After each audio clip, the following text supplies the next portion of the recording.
Hello everyone, आज मैं आप सबको दूंगी ट्रांसक्रिप्शन नंबर 41 की dictation at the speed of 90 words पर minute. So please be ready for it.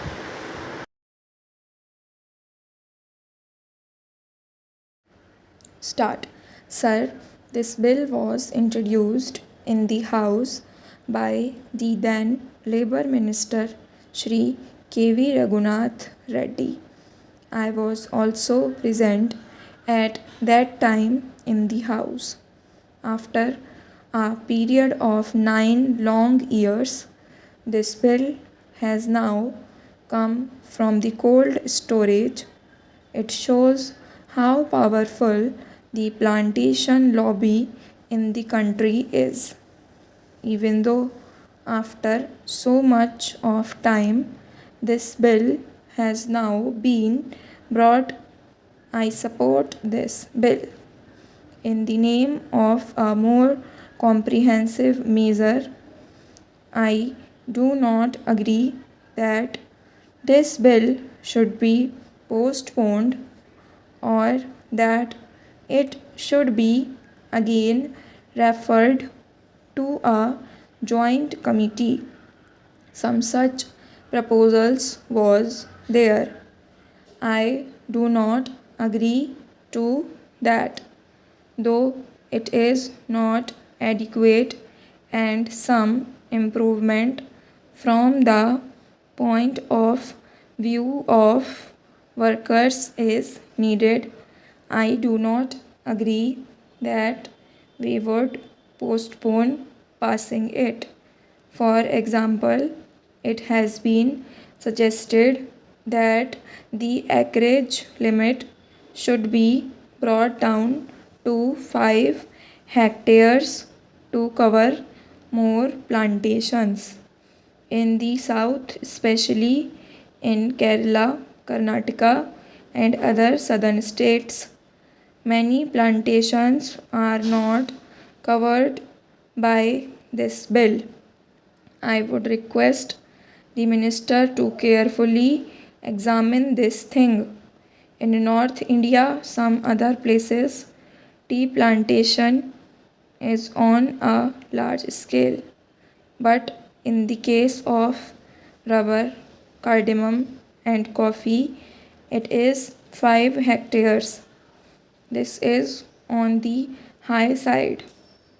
I request the Honorable Minister to reduce the acreage limit to 2.5 hectares for coffee and rubber and cardamom. Our friend was talking about socialism, socialist society, democratic socialism, and so many other things.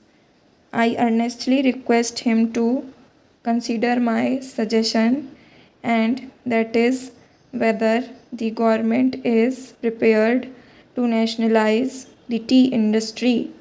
Sir, some 8 years ago in the Kerala Assembly, all the parties, including Congress Party, unanimously recommended to the central government for the takeover of the tea industry.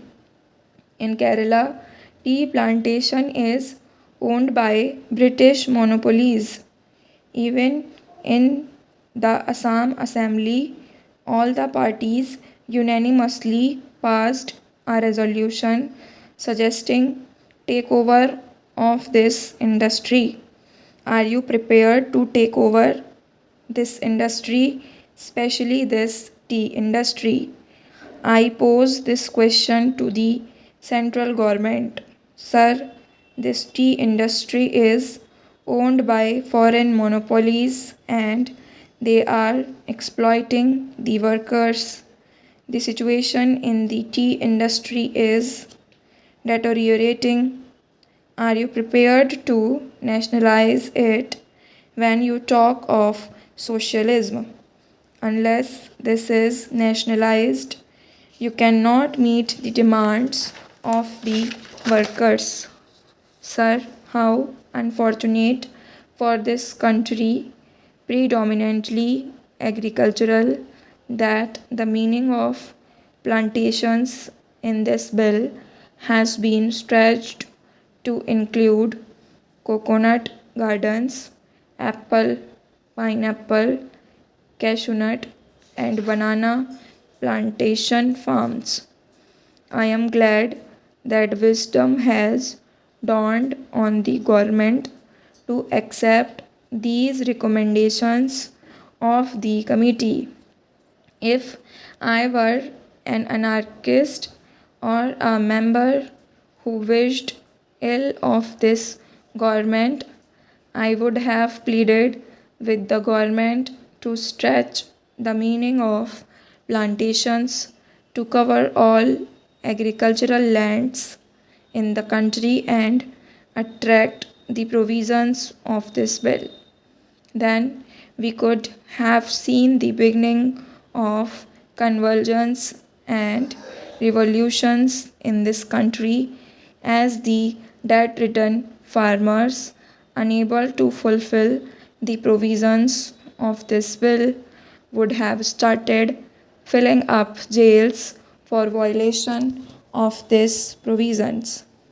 Sir, I would take this opportunity to appeal to the Prime Minister to treat agriculture as an industry and treat agriculturists like the urban citizens and treat the farm holdings in the same way as they treat the factories and industries.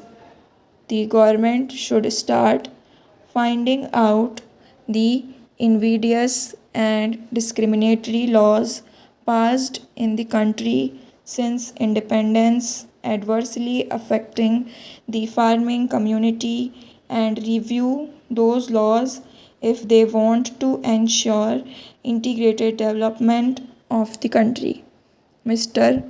Vice Chairman, sir, you know the undivided Congress, the Indian National Congress, fought for plantation labor and also for the rights and privileges of the peasantry. It was Sardar Vallabhbhai Patel and Mahatma Gandhi in the Chauri Chaura movement who brought the peasantry to the forefront to the leadership of the Indian National Congress. As successors of those great leaders in that organization, it is high time the Congress did their best for the plantation labor as well as the unorganized peasantry in that area. Even in Mexico, in Algeria, in Russia, or in Cuba, or in other countries, it was the labor, the plantation labor, who took the revolution to its final goal. Here in this country, we do not want to see another bloodbath.